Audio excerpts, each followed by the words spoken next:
Hello and welcome to Illumination Podcast with Nick and Kisma.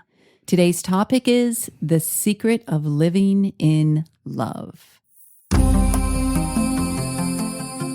Welcome to the Illumination Podcast with Nick and Kisma, bringing you ancient wisdom for modern day success so that you can sparkle just a little bit brighter each and every day. If what you hear speaks to your soul, go ahead and give us a rating and a review in iTunes. You can also find us on SoundCloud and Stitcher. And hey, if there's somebody in your life that you think would enjoy this podcast, go ahead and share it with them. Hey, Nick, what's going on? Interesting topic today. It is an interesting topic. We kind of pulled it out of the air, didn't we? Well, you did, yes. What are we going to talk about? I want to talk about love today. Well, I asked if we should talk about love. Yeah. Mm-hmm. Was it really a question? Yeah, it was a question. It's a question. You could have said no. You're right. I totally could have. I love your questions, though. I love your ideas. You always have great ideas. Yeah, and I think one of the reasons it popped up for me is some of you have heard us talk about different soul energies and life energies, and there's basically 8 of these, and every human has all of them, but every human also has one primary energy that they thrive in, and when they're, I call it the divine track of that energy, life really flows. And Nick's primary soul energy is divine love. I'm a lover. He's a lover. So what that means for us, like if you want to dive right into relationships, and we're going to be quite expansive with this topic, but when you look into relationships, if you know someone in your life has a particular soul or life energy, there's a different way that you're going to speak to them and relate to them. So Nick would not do well if I just like constantly gave him lists of things to do and that had to be done, and I never paused to appreciate him and really speak to his divine love personality, soul energy. Yeah, I do not enjoy that. I guess most people wouldn't, but it's really going a few levels deeper with you. It's beyond a love language. Great book, True. by the way, and very helpful in its own ways, but it definitely goes beyond a love language. Right. And that's not necessarily true. Like some people really like to be well-directed. It's not without the appreciation, but it's like, hey, do this and this like that, and they really enjoy doing that. Like a power person gets stuff done, you know? Yeah. And divine order is awesome. You give me a list. Like if a divine order person's given a list, they're just so happy. Yeah, you're like so happy with that. And for me, I operate a little bit differently. So when I think about the energy of love, you know, this is an interesting one in that it is basically like one of the fundamental laws of the world that we live in. And you've probably heard it said before that, you know, it's all love. Yeah. So that is an all-pervasive kind of energy. It just gets distorted in different ways. And so someone who lives in this energy, really, they have some really interesting gifts, but also some really interesting challenges. So in really practical terms, I think, you know, love people. Like I'm a relationship type person. Like I'm very relational. I just love people. Like I really do. Just not like the compassion piece, sure, but not as much even centered around that as much as I am about just like loving human beings. Like I think human beings are awesome. They're so incredibly fascinating, and I just think the human journey is such an amazing thing that is filled with so much potential and possibility. Right. And so when we're looking like, so love is something that comes, like in relationships like that, it comes really natural to me. There's an easier acceptance of others for who they are, but there becomes a real problem when you don't feel the love coming back to you, right? So my biggest thing, like if I go looking for love somewhere else, big trouble, huge problem for me, and anybody, you know, really, it's really about finding that. Entangled quickly. Very, very quickly, yeah. Because then you form all these weird, you know, connections and attachments and cords and all kinds of stuff that just get to be a problem. So that's like number one to look out for is when you're looking for it outside of yourself. And it can become really confusing because other people just don't think about this in the same way. They're not as relational and they're not looking for love. It's not the same way that somebody like me would be. So what you're saying is as a divine self-love energy, when you look out into the world and you see the lack of unconditional love, it's confusing. Yeah, that is, it It's is like, confusing. why aren't people loving each other? Why, but it's weird though, because you can kind of see why they're not. Yes. But what's especially confusing is how there's not a coming together. Like there's a continual separation. Right. And it's like, well, what's up with that? Like, surely we must be able to find some common ground. Yeah. Instead, it becomes, like you said, separation and that line. I don't know. What do you think about this? People say the line between love and hate is very thin. That just does not compute in my brain at all. I don't understand what that means. I think I don't understand that at all. Because the way that I look at the world is really just all different expressions of love. Like my title for this episode was Love in All Its Forms, which is basically the world that we live in my mind. Actually operating from that, finding healthy boundaries around that, and doing it in a way that you don't destroy yourself in the world. Right. Or become needy. Like neediness is a big one. That's exhausting. Yeah, that's really the inverse of self-love, isn't it? Yeah, absolutely. That neediness and attachment, which is basically it's the lie of all lies, because you're basically trying to extract something from the world that you already are. Yeah, so say that again. You're trying to get more love from the world, and you're already that. Like you're already that. So living in love is really about the spaciousness to have love be received and love be expressed in a very natural and organic way. Yeah. God, I think you just blew my mind. That's stand back, everybody. Stand back. But if we take it to the absolute form, everyone is connected through the substratum by love. So that's why when we teach cut cords, we're like, you can only cut the negative energy, you can't cut the love. So there is this stream and cord of love. And if you looked at it as consciousness, universe, God, Brahman, Atman, whatever your words are, that's basically love energy, omni-divine love energy. So if we recognize that we are an individuation of that ultimate energy, then we know we are omni-divine love. It's very high frequency, right? It's the healing energy that healers use. It's a manifesting energy. But when we're going outside of ourselves and we want more of what we actually are, then we're denying who we are at the highest level. That's exactly right. Oh. Yeah.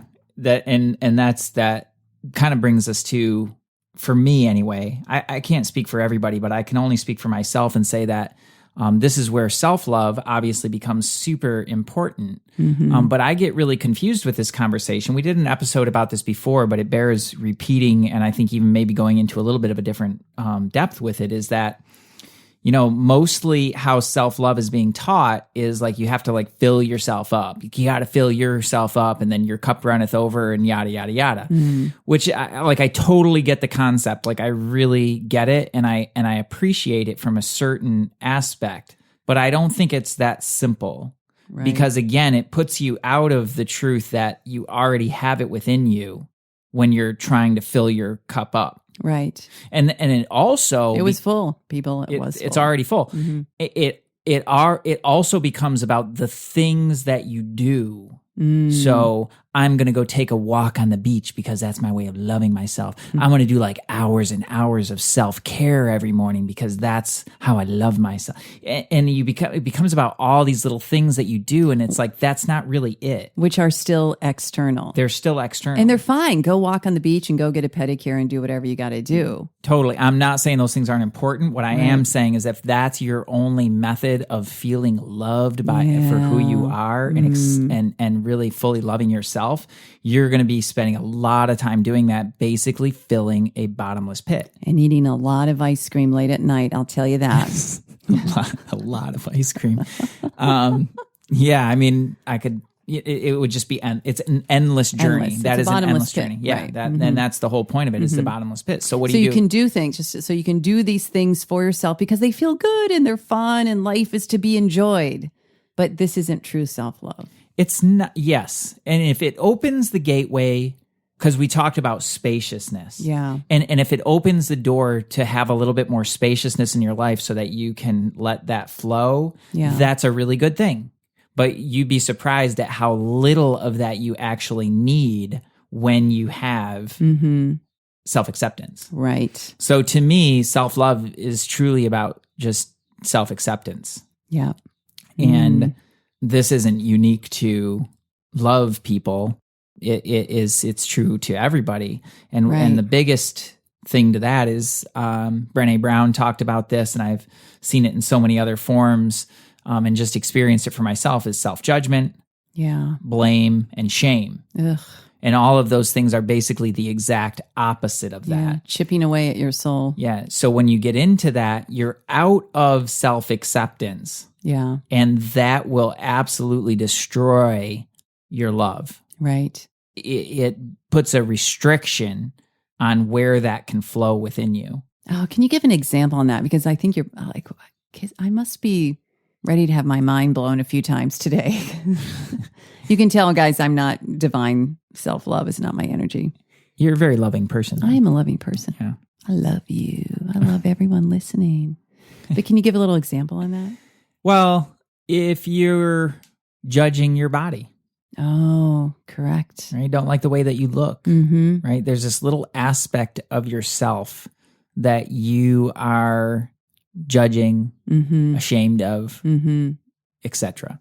Yes. Well, now love is not allowed to flow in those areas. Right. So in your tissues, in your physical being, that cannot flow the same because you're creating the exact opposite. You're setting up blame, shame, right? Judgment, right. Self-judgment. Right.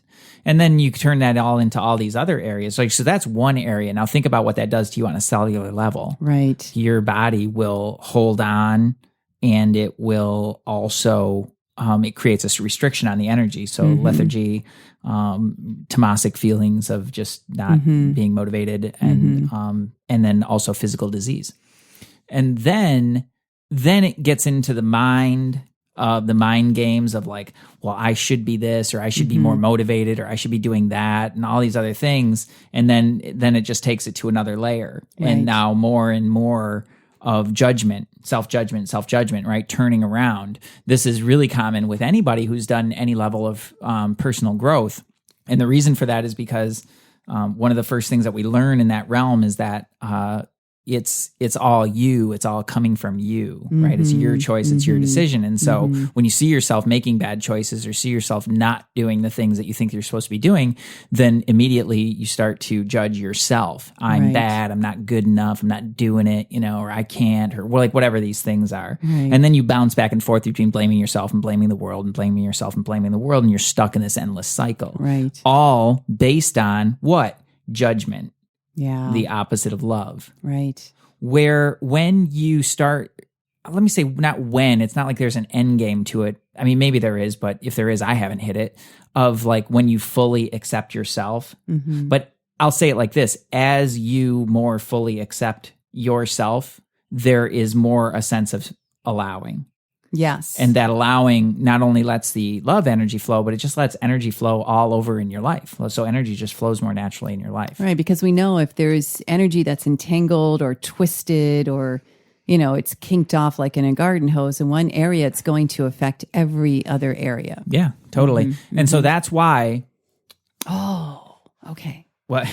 Well, I was just going to say, so if someone, especially you people that are divine self-love, if you're not giving yourself that love, if you're not exploring that true self-love for everybody, it's going to affect obviously your emotions. It's going to affect your mental health, your physical health, but your money as well. Yeah. Because your self-valuation is really low when you're not fully embodying your own self-love. And that self-valuation, when it's low, it means it's hard to manifest money and keep it. Yeah, you'll get what you deserve. Exactly. And what you deserve is what you think you deserve. What you believe. Yeah, what you believe you deserve. So that's why also, but on the flip side of that, is also as the more that you fully embody that, whatever your primary soul energy is, right? But for me, love, the more that I fully embody that, the more the other areas light up. the more power I Exactly. have. Yes. Right. Yes, I The love more that. easily I can express myself. The more truthful you are. The more truthful, Yeah. in the positive sense, not the black and white Right. sense, the more access I have to my higher senses and intuition. Right. And the more wisdom you channel. Yeah. And actually and truly, the more order I have in my life. Right. That's good. So all of those different areas start to really come alive because it's that primary area is really well fed. Mm-hmm. And honestly, it's just acceptance. Right. So, if you were to do anything with this podcast is this goes for everybody too, because everybody can embody more love, is just write down all the areas that you're judging yourself. Mm. And it's not about happying it. It's totally okay that I'm super, overweight and and it's totally okay that I'm totally broke and everything like that. It's not like making it okay. It's just like really just owning where you're at authentically Right. and being like, okay, well, like this is where I am. Right. And I don't know, I don't think I'm describing that very well, but it's a really objective, non-judgmental way of just extreme ownership of where you are but recognizing also that like inside of you is the most powerful and most precious thing ever. And the more that you can just accept who you are right here and right now, that doesn't mean that you don't strive to make changes to embody more. It just means that you gotta really start from where you are, fully grounded and embodied in acceptance. Yes, totally. And I remember one time, a couple times really, that's, I think, well, several times now that they're ticking off in my head, but one of the role that the great mentors that I've had extraordinary mentors in my life. And one of the roles that they have played for me is seeing potential in me that I could never see myself. Yeah. And giving me a space to step into more and more of that. Yeah. That's a role of a great mentor. Yeah. And so I say that because I remember one of them just saying like, man, you really have no idea who you are. And giving me a space to really like step into that and not telling me like, this is who you are. Right. But guiding you to step in and evolve into that. And figure it out and find my answers myself, which I Right. thought was just the most brilliant leadership and teaching ever. So, and something I've adopted in my own life and in the way that I work with people. But that acceptance to get out of the story of not enough, could never do it, who am I to whatever. It's just lack energy, isn't Right, it? Whenever we think we're not good enough, we don't know enough, or something is wrong in my circumstance, so I can't, that's all lack, and it's going to affect everything. Exactly. And what that mentorship did for me was that style of mentorship was to get out of that story and to get into the place of possibility that was like, okay. But at the same time, it's just like fully accepting that everything that I had right now was totally enough. And I was totally enough. And that opens the doors to more and more acceptance, and that lets the energy flow more freely. Totally. So that's pretty, I don't know, it's a little like woo woo, but I hope that's okay. No, I think it's good. And I think like we're coming to our secrets, right? So like secret number one to living in love is to have full self-acceptance.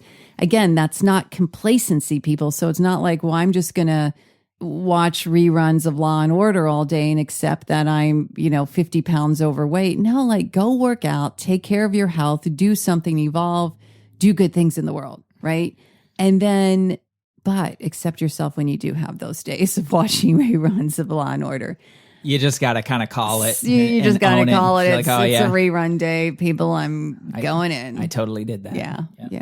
So, but the other thing that really struck me, as you know, is to recognize that when you're in denial of loving yourself, you're denying that you are an individuation of the greatest energy here. Whatever that is to you, God, universe, like this is big, really, it's humbling because many people are inspired by their faith, by their belief, what they're wanting to see happen in the world. So when you're denying your own self-love, you're denying that. That's true. And then I'd reckon that secret number 3 is to begin to see love outside of the boundaries that are so typical of love. Like we've got our families, we've got our friends, we've got our communities. I love my community. We've got our tribe. Man, I love my tribe. Who are the people that you don't know and haven't even thought about, and how can you show them love? It's like, how do you love the people you despise? Well, that too, that's taking it kind of a different level for people on an emotion. Because I think it's easier to believe you love someone in Sri Lanka that you've never met, or a Syrian refugee, you're going to send them love. But then when someone has really pressed your buttons and really ticked you off, or really abused you, or abused you, mistreated you, that's tough. Yeah. To love them is like, man. Yeah, that's another place where people get really confused with this conversation. Because it's not about accepting them, and it's not about saying what they did is okay in any way, shape, or form. Not at all. And it's not about, oh, they shouldn't get, like, people pay the price of the stuff they do. There's law of cause and effect, and we see that in the law, and we see that in the law of the universe. Exactly. So that kind of love is different, right? But that's what I was thinking when I talked about like love in all its forms. Yeah. That looks a little bit different on the surface, because that is not like, if you've got somebody who's negative or bullying or narcissistic in your life that creates constant drama and trauma, like that person has no place in your life. Right. Get them out. You can't, you just can't, right? This is where the divine love people really screw themselves, is by accepting that in their lives without any kind of boundary, and thinking like, oh, I can just love them into change. You would not let a rattlesnake into your house. Exactly. So you do not let someone who behaves like a rattlesnake into your house. That's exactly right. You just don't. That doesn't mean that you hate them. It doesn't mean that you say it's okay what they do. It's just you have to understand there's a connection of love between every being. Yeah, it's not about judging it right or wrong. You know, like, I'm not going to call a rattlesnake bad because it bites people and poisons people. That's what a rattlesnake does. So see, there is where it kind of transitions into more of just pure acceptance. Yeah. That's what a rattlesnake does. That's what a narcissist does. That's just what they do. Yeah. And their choice to continue doing that is their choice. Right. And that is not your business. What is your business is whether or not you allow that in your life. Right. Exactly. Oh, it's a big one. So when we talk about this being expressed in relationships with other human beings, I think this is kind of like, this is one part of our relationship podcast that we've been talking about forever, right? Section 1, it's getting heavy. Can we go back to gumdrops and candy canes? The humans are so fascinating though. But that is really that acceptance, that same acceptance for yourself is the same acceptance of other people. So when it comes to relationships, your job, whether it's an intimate relationship or whether it's a work relationship or a friendship or whatever it is, your job is basically to not expect that person to be any different than they are. They're a human being with a very unique nature, and your job is to accept them exactly as they are. You might not like it. Right. At You all. might disagree with it. And by accepting, just so I can clarify, it's not accepting that it's the best nature for evolution or the best nature to have around you. But once you accept it's like an all-knowing, this is who they are, right? Yeah, exactly. It's getting out of the judgment of making it good or bad or right or wrong. Or expecting them to be different. So judgment and expectation are two things that will expectation will set up the same pattern of expectation, disappointment, blame. Right. That will continue endlessly within the relationship until somebody decides to step out of it. And at that point, the relationship will either evolve or it will just implode. Right. And either's cool, because unless you want to keep playing that same cycle, then something needs to change. Right. So that's what expectation does. And when you expect somebody who is chronically late to be on time, and then you get disappointed when they're not, you're the idiot.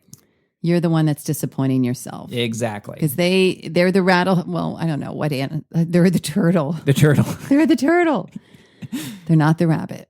They're not the rabbit, right? Yeah. So they're going. That is what that person does. Now, in a work situation, and that person's constantly late for meetings. You have an obligatory duty to do something about that if it's your business. Exactly. And you don't need to judge them as right or wrong or make them a good or bad person because of it. But you do need to address the behavior, and they'll either modify it or they will not. And they'll be gone. Or they'll stay and they'll modify their behavior. So, that's how I look at relationships. And then when you take it to the intimate level, this is obviously where it gets way more interesting because you're so much more exposed. Yeah, right. And in an intimate relationship, that level of acceptance, I think a lot of times we fixate on the things that bother us. Totally. I mean, it's the nature of the mind to be drawn by its senses, pulled in a direction. Oftentimes it's going to go to that, oh, what's wrong? What's wrong? What's wrong? This is bugging me. This is bugging me. And then what it is that you believe is your truth, and you're just seeing more of that. Yeah, you continue to recreate it. So you fixate on the one thing, or a couple things about that person that you really can't stand, and then you lose love. Yeah. And what is it again? You're judging and wanting them to be different. So not so good. It's just hard. Yeah. Yeah, it's just really hard. The remedy, same, acceptance. Acceptance. Right? But in an intimate relationship, it's there are still those boundaries about how you choose to live your life in coexistence. And that person's actions do affect you. Like their choices around money affect your money. Right. Okay. Their choices about how they manage their lives or how they take care of their health. Those choices affect you in a direct way because it affects areas of your lives that you share. Right. And so again, it's this is going to sound a little weird, but there is a space there to create a healthy, not even healthy boundaries, but just a separation of entities so that each one of you can be sovereign. Right. Okay. And if that means separating your money so that you each handle your own money, cool. Like so many people judge that like it's wrong or whatever. Judge. Like whatever, man. Like if it works, if that's what needs to happen in order for you to create that, awesome. Yeah. Like Swamiji always described like the pillars. Yeah. You get these two pillars, and then the marriage or the relationship, whatever that is, sits on top of these two pillars. Well, if those two pillars get too close together, well, all of a sudden you've got one pillar, and then it becomes really unstable. Right. Whereas when those two pillars are separate and independent and stable in themselves, the whole foundation is way more stable. And the same token, if the pillars are too far apart, it comes crashing in the middle. Exactly. Yeah. It'll fall right down in the middle. So it's this little bit of a dance in how to manage that. And I don't know, like for you and I know that, just having businesses together and working within that together, and then having an intimate relationship together and all these other dynamics, like there's a lot going on there. And so making sure if we get into each other's business, it's just, whoa, like not good. Man, does that blow up fast. Yeah, it really does. But if we remain independent and really in communication, things flow way more easily. Yeah. And there's still, just like with everybody out there, as we said about the business, you have an obligation to head up your business, or if you're a manager, if you're a teacher, it's not like, oh, I'm going to accept that person. He's just late. No, you have to hold the boundaries and the regulations. And even in a relationship, if someone in your family is doing something or behaving in a way that it's bringing down the family, you've got to speak up, right? It has to be said. I mean, this is part of the obligation of being in a family unit together. Absolutely. You have to think about what your kids are around all the time. Right.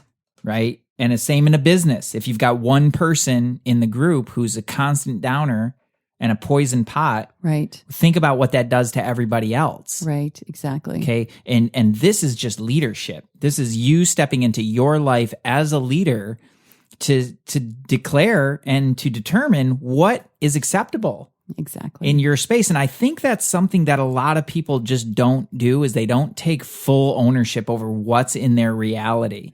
Oh, that's just kind of how they are. Well, why the heck are you hanging out with that person? Right. Exactly. Oh, train of truth right there. Yeah. That, if you're allowing that, I'm just going to let that one go. If you're allowing that in your life, like, you are responsible for it. Yes. Yes. And you can take that to some pretty extreme examples, but it will hold up. Yeah. Okay. But we're not going to get into that here because it'll just get weird. So I think that covers that part. Like just fully, like it really just comes back to acceptance and not having those expectations for that person to be differently. So let me ask you a question here before we go on to our questions. So what do you recommend, Mr. Divine Self-Love? Here are the secrets really is fully accepting yourself, knowing that if you're not loving yourself, you're turning your back on the ultimate energy, your source, your God. And then extending the love out towards people that you don't know, beyond your family unit, beyond your community, and to even those that really upset you. But is there something that people can do, and you'll know if this is you, like if you're that person, you just really have trouble loving yourself and accepting yourself. Nick, what do you recommend? Well, we have the little left hand on the heart thing. Yeah, that'll activate your heart. Just put your left hand on your heart. It really does. When I think about acceptance, it's just, you got to be in the moment. If you get into the future, you're going to cause problems. If you linger in the past, you're going to get that's going to hurt. You're going to get super heavy with everything. So it's really about coming into the present moment and fully accepting exactly where you are. And a lot of times it's really just as simple to get into a habit with it is left hand on the heart, and it's totally okay for me to be exactly where I am. Oh, that's good. Left hand on the heart and say it's totally okay for me to be where I am. That's good. Yeah, exactly where I am. Exactly how I am. How I am, where I am, who I am. Yeah, never lose sight of the highest vision that you hold for yourself and your potential. If you don't have a mentor in your life who sees that in you and can hold and can help hold you to that, you know, that's something that everybody would benefit from. And this is just going out to everybody out there. I guarantee that if you and I were to sit down and have a conversation, that I would see potential in you that you do not see in yourself. So just know that that's there. Know that there's one person out there, at least, that sees and knows that there's something more there in you. Right. Never, ever lose sight of that vision. Right. And that idea of possibility. But at the same time, that left hand on the heart, it's totally okay for me to be exactly where I am. Yeah, I like that. And just take your next step forward. Do not get caught into that. Like, you don't want to judge yourself about it, but also don't give yourself the slack to just blow it off. Yeah. You know, Step it up. have you ever seen that when people go into the past, they've got a lot of anger, resentment, or regret? And I feel like, I don't know if this is true for anybody listening, but when you go into the past, it's like you come up with this list of reasons of why you can't move forward in a positive way. Yep.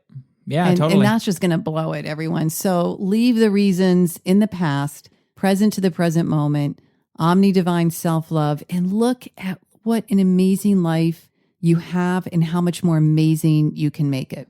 Absolutely. Yeah. You can take one step forward today. You can do one small thing. And that's where, man, if you get caught in the past and all the ways that you failed and all the things that you've tried that didn't work out and all the relationships that didn't go the way you wanted because they didn't love you or treat you or they were messed up or like whatever those things are, you got to cut the cords to that. You got to let go of that because that takes you out of the present moment. And right here, right now, you can take one more step. Right. Totally. Just one more step. Go for it. And that one step forward will lead you to the next and to the next. And you can't see the whole thing maybe, but you can take one more step.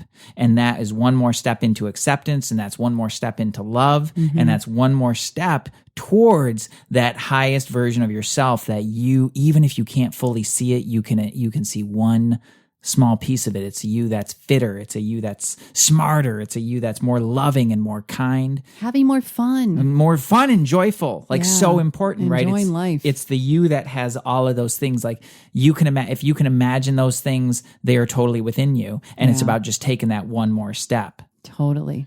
So I love it.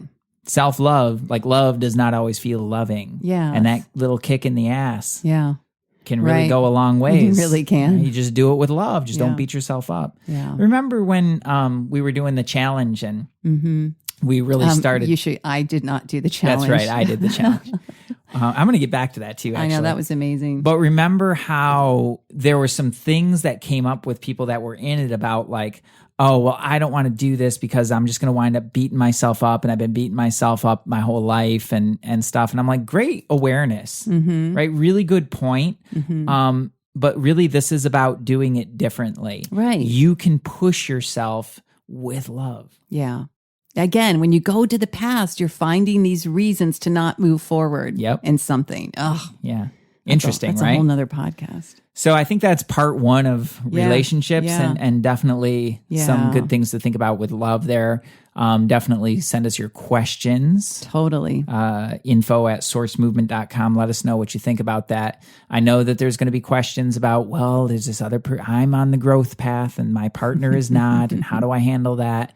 Write your questions out, send them in. We'll handle it. Yeah, that's always really interesting. Yeah. Your gig is your gig, people. Yeah. Cool. Awesome. Well, it seems, speaking of questions, I believe we have an interesting question for this week. Yeah, this is a great question. It comes from, it's a lengthy question, so I'll try to get through it efficiently here. A lengthy email, but I'll get to the key points of the question. This comes from a teacher. Love teachers, to lots of love to our teachers. They really need it and deserve it. Yeah. So appreciate. And more money. Yeah. And more money for the teachers, for God's sakes. So coming from the context of a teacher, this is being recorded right at the end of the school year. So, if you listen to this 6 months from now, you just know that, it's June right now. So thanks for the encouraging posts. You're welcome. They really do brighten my day and give me some hope. That's awesome. Really just keep watching, follow both of us on Facebook, and we're doing a lot of live things right now. So just hop on, check out the videos and check out the podcast and just stay in the flow. So you're welcome and truly my pleasure. So the question is about manifesting. I ultimately would like to manifest enough money that I would be secure enough to shift to part-time teaching by the end of next school year. This is a crazy amount of money to her. I'm fairly certain that is not a crazy amount of money to me, but it's funny how people's perceptions about what's a lot really come into play. So she says, I cannot logically wrap my head around it. Okay, great. Like awesome awareness. I would consider first just stopping at this or pausing at this point right here and just saying, just that's the one point I think that needs to be made is what you think is a lot will be a lot. Yeah. What you believe is true. So is that really true? And how can you just start to soften your grip on that belief that it's a crazy amount of money? Right. Right. It's a certain amount of money. So try to take the charge off of how much or how little it is and just say, okay, this is the amount. Right. But cool that you know the number, because that's a really important, when you want to make a transition like this, you need to know your number. What is it that you're even shooting for? And numbers don't lie. So it's actually a really important piece. All right. So that being said, we'll continue on here. I don't understand the action part of the plan. Once I am out of school, I have no desire to spend my time actively working towards another source of income. Summer is my only time to enjoy life. I feel like I need to focus on taking care of my family, myself, and my home. I want to relax and enjoy every minute that I can, and I need to recharge and forget about work. I don't like letting work contaminate my summer. It always creeps back in. So part of me says, let it go, enjoy your freedom. The logical part of me is if you just spend an hour a day preparing for next year, you'll be less stressed and better prepared. So I need some advice. Could the action part of the manifestation just mean being grateful, joyful, and enjoying life and being hopeful that things will work out? So there's a few different components here that I want to really address. Good share. Yeah, it's an awesome share, like really cool share. And I think a lot of us can relate to this.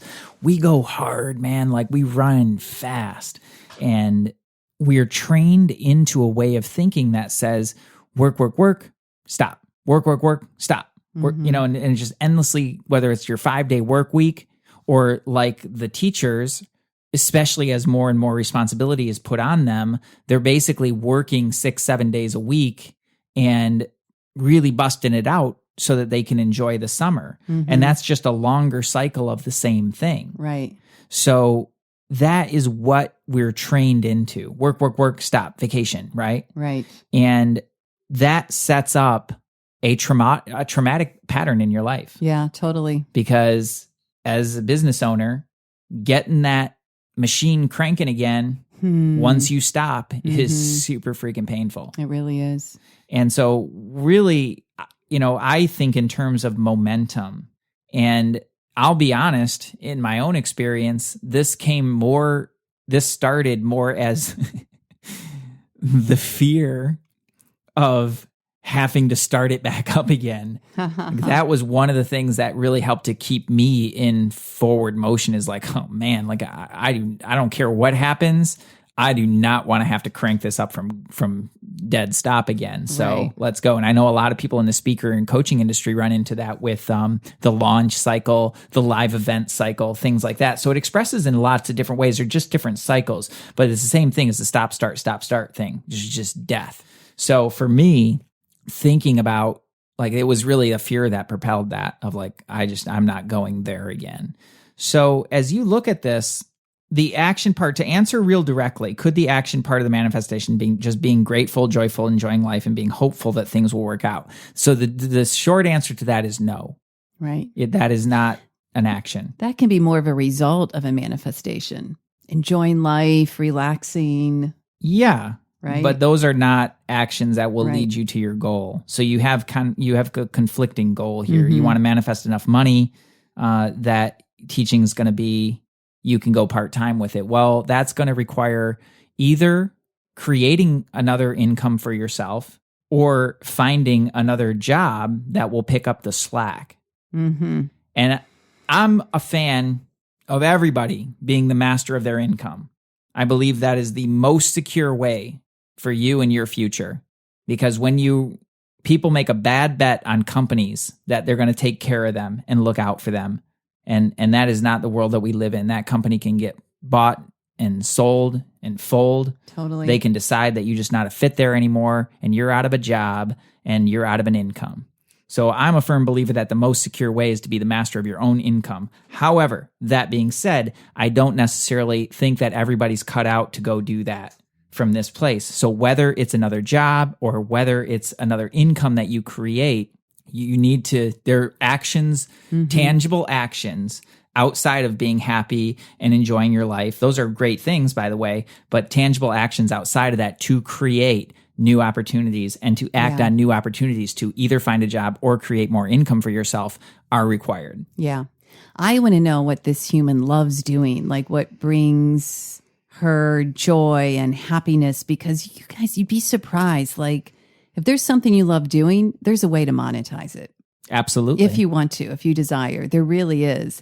And the other thing is changing the perception of the job. I know teachers work so hard, but what is it you can do? You know, it comes back to the very basic teachings. Life is a series of experiences, and the quality of our experiences determine the quality of our life. And our perceptions will definitely determine the quality of our experiences. Yep. Absolutely. So stepping out of the stop, go thing, and just looking at like what all is building up for you that's stressing you out. And what would stress me, I can only speak for myself, but I can say that what would stress me out about this situation is being stuck in a system where even if my income increases, I still wind up taking home basically the same amount of money until I retire and then die. That to me does not feel good. For some people, it feels fine. Cool. If that's you. It really does. I'm kind of guessing those people aren't listening to the podcast, but they might be. You never know. You never know. That's cool. Like, awesome to have a job where you're like, I love this, my money, it's good, it's go. Awesome. But for her, there's a stress in the teaching. And then, you know, what's coming to me is to go deeper. Like, what is it? Like, where are you thinking? Because I bet this human is an amazing teacher, really delivers. So where, again, if we come back to the love, if we bring the love into it, where are you not accepting yourself for who you are? Yep. Because for all of you, like that will create agitation and a perception of heaviness in what you do. Not accepting your gifts. Or recognizing the value of the information that you have. Right. You know, I can pretty much guarantee that you are not the only teacher that feels this way. And those same folks would probably really respect somebody who has cracked the code on this and at the very least knows how to release stress and anxiety. Well, there's a whole nother like business line. You could be doing workshops for teachers on eliminating stress and overwhelm. Yeah, that could be one thing. Who knows like where that could grow from, but if that's something that you're willing to step into, and the first objection you're going to have is, well, but I haven't really totally conquered it myself, so I can't, and I don't have anything to share. I've just heard it a million times, and I've certainly had those thoughts myself. It's not true. Right. It's totally not true. Like, you have something to share that's valuable. And just because you're not perfect at it doesn't mean that you can't help somebody else. Totally. Right. Totally. And yes, you can create income around that because that is incredibly valuable information that will literally save people's lives and careers. Yep. And families and health. Yep. So, love it. So get creative around that and see what can come up. You can buy a lottery ticket. Like, you'll never win the lottery if you don't buy a lottery ticket, right? But also look at the odds of that actually paying out. It might, like it totally might, but you probably want a more developed plan than that. Totally. Yeah. Yeah. So awesome. Great. Awesome. Like, super cool share. And hopefully helpful for everybody as far as the cycles of stopping and starting, getting out of that mentality of working for a break, and really getting into a more expansive mode of creating that independence for yourself. Master the self. Yeah. Yeah. Awesome. Send us more questions. That's a great question. Yeah, everyone, send your questions to info@sourcemovement.com. Whew. I think that's it for today. Yeah, a little long one today. Yeah. Awesome. But love the topic. Great idea. Yeah. I like your ideas are awesome. Sometimes they are. All right, everyone. So great to have you here. Much love coming your way, because remember, omni divine love flows in and out. So be willing to receive it as well as give it. Absolutely. And if you want to stay out of some of those cycles of attachment, getting stuck in other people's drama, just getting really ungrounded in yourself and all those kinds of things, definitely check out the opt-in on this page. Oh, yeah. That, cool videos. Yeah, that we teach some really powerful tools, energetic tools to get yourself out of that and more into you and more into love. Yeah. So check those out and enjoy and shoot us questions. Awesome. So, yeah. Have a great one, everyone. Very warm and heartfelt namaste. Peace.